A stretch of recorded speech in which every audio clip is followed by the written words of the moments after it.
Kita bersyukur kepada Allah Subhanahu wa taala di mana pada pagi hari ini dapat kita berjumpa di ruangan yang mulia ini atau di kubah Tuan Guru ini. Salawat beriring salam tidak lupa kita kirimkan kepada roh junjungan Nabi besar Muhammad sallallahu alaihi wasallam dengan ucapan Allahumma shalli ala sayyidina Muhammad wa ala ali sayyidina Muhammad. Saya tidak lupa mengucapkan ribuan terima kasih kepada pembawa acara yang mempercayakan ke saya, yang sebenarnya ini tidak pantas saya sampaikan di forum ini tentang munaqib Tuan Guru, karena saya bukan ahli waris. Saya harus akui, saya bukan ahli waris dari Tuan Guru, cuma pernah belajar dengan beliau sebagaimana yang dikatakan oleh Ali bin Abi Thalib rahimahullah, barang siapa yang berguru dengan seseorang walaupun hanya satu alif, itu adalah gurunya. Beliau pernah mengajarkan saya usolli fardhul maghribi, tentang usolli, Pak. Jadi itulah saya anggap beliau adalah guru saya berdasarkan dari pernyataan pernyataan Ali bin Abi Thalib. Begitu, Ustaz.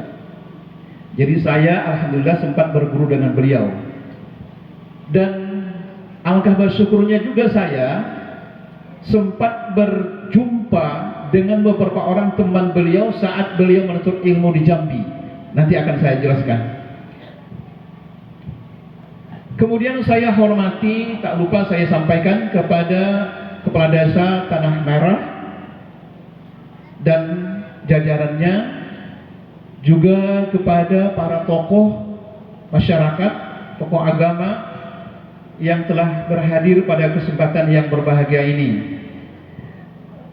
Tidak lupa juga kami sampaikan hormat kepada Bapak Kepolisian hadir.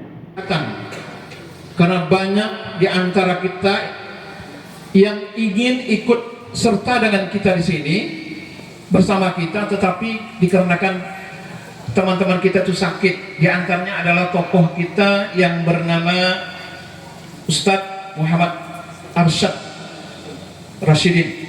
Beliau sakit. Kita doakan beliau mudah-mudahan cepat sembuh. Hadirin yang berbahagia, terkait dengan menakib. Nakib ini bahasa orang lama ya. Saya membaca literatur itu, menakib ini adalah sebenarnya bahasa Arab yang banyak ditulis oleh orang Aceh. Bicara tentang seorang tokoh itu adalah menakib. Dan juga di masyarakat kita itu terkenal dengan menakib Syekh Muhammad Saman, gitu Pak ya. Nah, itu sering kita baca di lingkungan masyarakat kita dimanapun berada, namanya Syekh Muhammad Saman. Jadi ini terkait dengan menakib. Dalam bahasa orang sekarang, menakib ini disebut dengan biografi singkat. Nama beliau adalah Abdurrahman bin Haji Bakri. Gelar beliau yang terkenal di tengah masyarakat Sungai Pinang, dan murid-muridnya adalah yang disebut dengan Pak Uwan. Tidak disebut dengan Pak, tapi Pak Uwan. Ini apa bedanya? Saya ingin menjelaskan sedikit, saya minta waktu. Kalau nanti kelamaan saya batuk-batuk aja Pak, tandanya sudah lama. Saya kebetulan baru ini pulang ke Kalimantan Pak, menemui beberapa orang tokoh dan keluarga di sana. Sempat juga berziarah ke kubur Haji Lokmanul Hakim bin Haji Mustafa yang Enok, itu kuburnya di Kalimantan.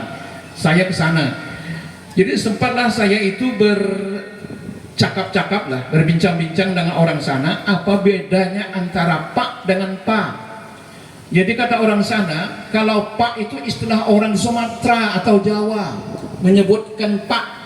Seseorang itu istilahnya kalau orang Arab kan Sayyid itu Pak. Nah, bahasa kita Pak. Kalau orang Sumatera Jawa menggunakan Pak seseorang itu, tapi kalau Kalimantan tidak pakai Pak, cuma Pa. Karena beliau ini almarhum adalah orang Banjar, Maka orang banyak itu menyebutnya dengan Pak Uwan. Uwan itu karena beliau haji dan tokoh disebutlah Pak Uwan. Nah, inilah yang terkenal di Sungai Pinang dan sekitarnya, sebutannya Pak Uwan. Beliau ini lahir diperkirakan Pak ya, diperkirakan tahun 1914 sebelum pecahnya Perang Pertama, atau bersamaan dengan pecahnya Perang Pertama 1914 sampai 1918 Perang Pertama. Kemudian beliau meninggal. Nah, ini hasil penelitian saya Pak, agak berbeda dengan dari yang disampaikan oleh ahli waris beliau. Karena pernah saya dengar beberapa tahun yang silam ahli waris menyampaikan bahwa almarhum ini meninggalnya pada tahun 1974. Dalam penelitian saya meneliti Pak ya, meneliti itu Pak, banyak orang yang dilibatkan, yang waktu itu masih hidup orang-orang tua. Meninggalnya pada tahun 1975. Beliau itu meninggal pada tahun 1975, bukan 74. Saya mohon maaf kepada ahli waris kalau ada di sini. Saya harus sampaikan hasil penelitian saya. Beliau itu lahir tadi pada tahun 1914 dan meninggalnya 1975. Tanggal berapa? Nah, ini juga menjadi permasalahan kita. Di dalam yang disampaikan oleh ahli waris tanggal 20 Muharram, hasil penelitian saya tanggal 21 Muharram. Kenapa? Karena saya wawancara dengan anak beliau yang bernama Hafsah. Hafsah itu adalah anak pertama istri dari Haji Ustadz Hamdi.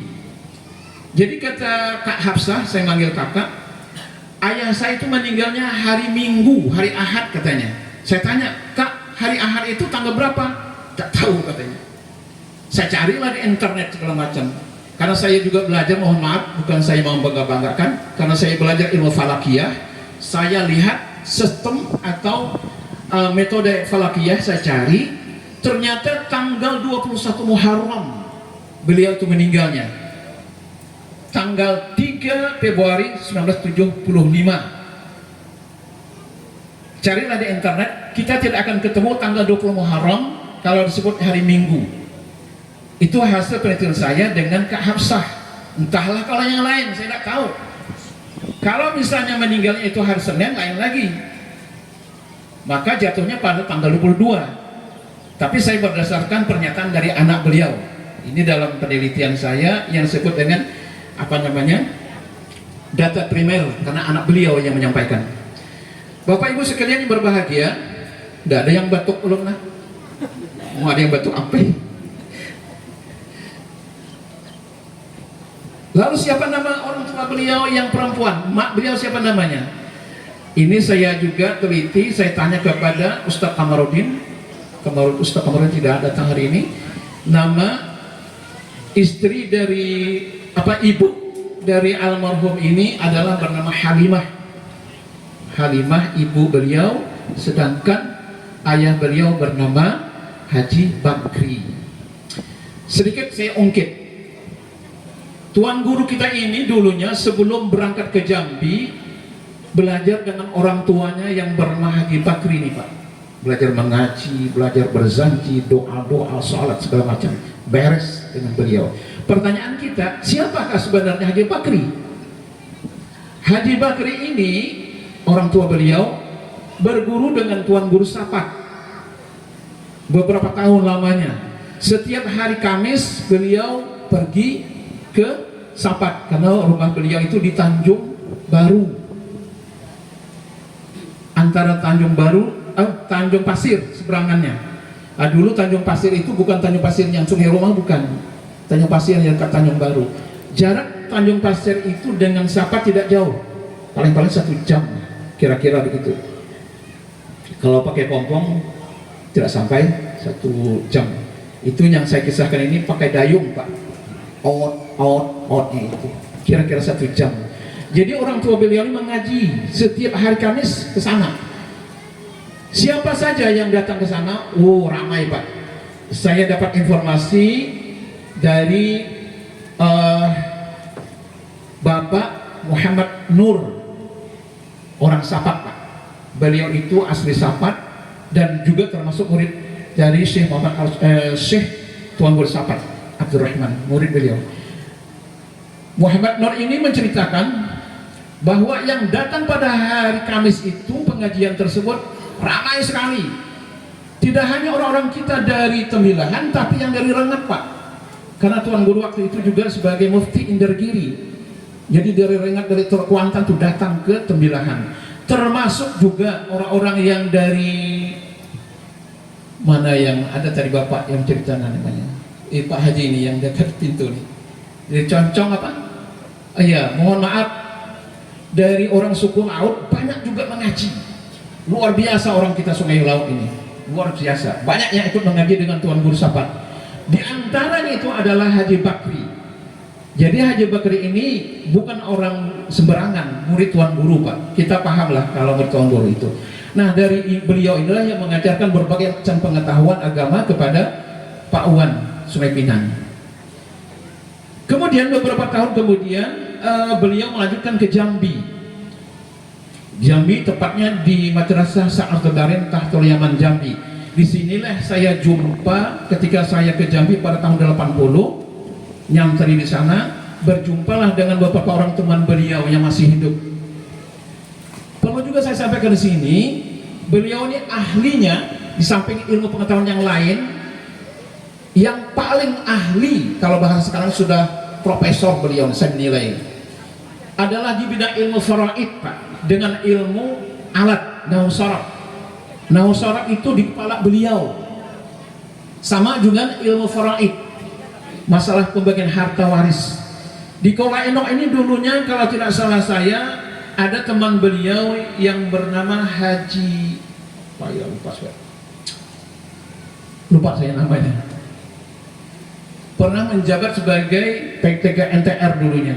Kalau ada masalah yang disampaikan oleh masyarakat kepada beliau tentang harta waris, maka yang P3 NTR yang dari Kolenok tadi mengirim masalah itu kepada Tuan Guru Sungai Pinang ini untuk dipecahkan agar masalah faraid itu selesai. Jadi ketika itu kalau kita induk faraid beliau ini Pak, untuk Indragiri Hilir. Sebelumnya ini adalah teman beliau juga, respondennya. Kalau ada hal-hal, beliau bersurat kepada Tuan Guru yang bernama Syekh Abdurrahman Yakub.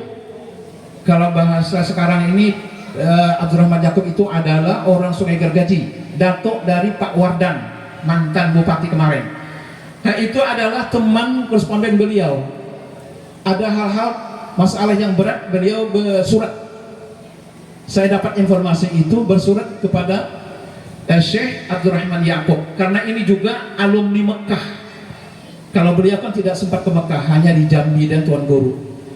Jadi dua inilah yang saya lihat ilmu beliau itu yang sangat paten, yang waktu itu hampir tidak ada orang menguasai ilmu yang dua ini, yang menguasai betul-betul menguasai, yang saya katakan tadi profesornya beliau itu. Berbalik kepada cerita nahwu sharaf, karena orang tua saya itu adalah alumni di sana, alumni Sungai Pinang. Orang tua saya pernah bercerita bahwa Syekh Abdurrahman Sungai Pinang ini, kata beliau, kalau ada masalah sharaf, ilmu sharaf, beliau lupa ini bab berapa ini, atau apa fi'il madhinya gitu, satu kalimat itu apa fi'il madhinya, itu beliau membuka kamus Idris, ya Idris Marbawi kalau bapak, bapak beliau juga bernama Idris. Jadi kamus Marbawi itu tebalnya segini Pak, setabah Ojar Manjar, itu membukanya sebentar ketemu. Jadi kata orang tua saya, bagaimana otak beliau itu hafal halaman-halaman itu hafal, kalau ini begitu cepatnya. Nah itu cerita ilmu sharaf. Jadi waktu itu kalau ada ilmu sharaf bermasalah, beliaulah yang menyelesaikan gitu. Sayang 2-3 tahun terakhir ini kita tidak ketemu lagi murid beliau yang bernama Hashim namanya. Hashim ini anak Tuan Guru juga, anak Tuan Guru dari Haji Abdullah Terusan. Hashim ini adalah Abang Hashim, kami manggil Abang Hashim. Abang Hashim ini adalah mungkin Abang Ishak masih ingat Abang Hashim itu. Benar sanak dengan Haji Syukur. Bang Hashim ini adalah murid kesayangan beliau. Kalau ada hal-hal yang murid-murid baru, santri baru datang, jadi beliau hanya mensyahadatkan aja dulu Pak. Disyahadatkan santri itu, setelah itu untuk belajar nahwu sorobnya dengan Bang Hashim. Begitu Bang Hashim itu, sayang kita sekarang tidak ketemu lagi dengan beliau karena beliau sudah almarhum. Bapak Ibu sekalian berbahagia, lanjut. Setelah beliau menyelesaikan pendidikan di Jambi 6 tahun, kemudian beliau pulang ke Tanjung Pasir. Lalu beliau menikah dengan seorang perempuan dari Tekulai Hilir. Di sini ada orang Tekulai Hilir? Tak ada ya Tekulai Hilir. Sebenarnya murid beliau banyak dari Tekulai Hilir itu. Banyak yang dari Tekulai Hilir. Kawinlah dengan seorang perempuan dari Tekulai Hilir. Dari pernikahan ini melahirkan seorang anak yang bernama Haji Bahrudin. Haji Bahrudin masih kecil, ibunya meninggal. Namanya Zainab. Nama ibu dari istri beliau yang pertama ini bernama Zainab. Yang bernama Zainab ini meninggal dunia. Sementara umur dari Haji Bahrudin masih kecil Pak, hanya beberapa tahun gitu. Karena masih kecil, sementara beliau waktu itu dalam bahasa Banjarnya lantong-lantong Pak, sendirian, tidak ada istri lagi segala macam. Akhirnya beliau bertekad untuk belajar kembali ke tuan guru. Yang sebelumnya kan adalah orang tua beliau yang belajar ke Sapat ini. Lalu beliau diajarkan orang tua, beliau dikirim ke Jambi. 6 tahun di Jambi, pulang kampung, menikah. Meninggal istri pertama, tidak lama kemudian beliau melanjutkan pendidikannya ke Hidayat Sapat. Saya alhamdulillah ketemulah dengan anak tuan guru. Anak tuan guru yang bernama Ustadz Jamaluddin. Beliaulah bercerita dengan saya tentang Pak Uwan Sungai Pinang. Jadi kata Pak Jamaluddin, saya dengan Pak Uwan itu satu kelas lah bahasanya Pak. Ya, satu kelas. Jadi apa-apa saja nanti pelajaran dengan tuan guru itu adalah satu kelas dengan anak tuan guru tadi yang bernama Jamaluddin, Ustadz Jamaluddin. Dari Ustadz Jamaluddin ini terbongkarlah rahasia Pak Uwan ini orangnya taat luar biasa kepada sang guru. Kata guru, nebas, misalnya kan kebun tuan guru itu banyak Pak. Tuan guru Sapat itu berkebun sebanyak 105 baris jumlah kebunnya itu. Jadi setiap pagi setelah belajar murid-murid itu dikerahkan.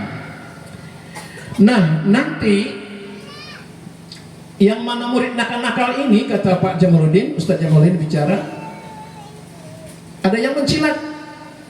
Ada yang mencilat Pak. Dalam padang tangga itu kayaknya membaca buku nih, menghafal ceritanya nih, menghafal. Yang benar Pak Uwan tidak mau menghafal, karena sesuai dengan pesan guru tadi, nebas saja. Pagi nebas sampai jam 10 jam 11 pulihkan ujar beliau kan, ujar tuan guru, pulih sesuai dengan pesan Syekh Abdurrahman. Apa yang terjadi Pak? Ketika belajar kholaqah itu melingkar duduknya ini, siapa yang hafal sudah, kata tuan guru, tidak ada yang berani membaca di depan tuan guru Pak, kecuali Pak Uwan. Coba bayangkan, beliau tidak ada membaca, tidak ada menghafal di dalam kebun, dan tidak mencilat Pak, betul-betul menebas. Tapi karena taatnya dengan peguruan itu tadi, beliau tetap menebas sesuai dengan waktu yang dijanjikan, pulang. Nanti ketika sampai waktu belajar, beliau yang paling hafal di antara murid-murid yang lain. Jadi kesimpulannya kita perlu taat kepada guru. Jangan anak nyelimur, bahasa orang Banjar nyelimur katanya, mencilat. Bapak Ibu sekalian berbahagia, kemudian beliau dia batuk sudah. Dia batuknya oke ya, 3 menit cuma lagi nih. Dari sisi pendidikan sudah saya jelaskan, pengabdian yang terakhir sesuai dengan batuk, pesan batuk. Pengabdian beliau yang pertama adalah di Tanjung Pasir. Beliau membangun madrasah yang bernama Mamba'us Sa'adah namanya. Tidak lama di sini Pak, pindah ke Tanjung Baru. Sekitar 1,5 tahun di Tanjung Baru pindah ke Sungai Pinang, Kolainok. Inilah yang kita tempati ini. Tak jauh Pak dari sini. Mungkin Pak Ustadz belum pernah ke sana ya. Ini di belakang rumah beliau nih Pak. Jadi kuburan beliau ini memang sudah beliau cacak Pak, sudah beliau tandai. Nanti kalau ulun meninggal di sini dikuburkan. Oh, itu pesan beliau. Yang hebatnya lagi Pak, ya mungkin merinding sebagian kita ini, diceritakan oleh salah seorang murid beliau yang bernama Bang Mohran dari Tanjung Baru. Bang Mohran bercerita, sebelum meninggalnya beliau ini panggil Mohran ke sini. Ngapa? Pak Wan, ini aku nak menunjukkan ke kau, ujar Sidin. Yang bernama Mohran itu murid Sidin Pak. Aku ini mungkin kena lawas lagi, di dunia kena lawas lagi, akan meninggal. Kau masuk Mohran, tuntutlah ilmu. Selagi ada orang tua yang menyanggupi mengkosi, jangan kadang menuntut ilmu. Itu pesan beliau. Pokoknya kita belajar, karena belajar itu wajib. Setengah bulan Bang Mohran ke Jambi, sampai ke Jambi datanglah surat dari Sungai Pinang bahwa Pak Wan telah meninggal. Wassalamualaikum warahmatullahi wabarakatuh.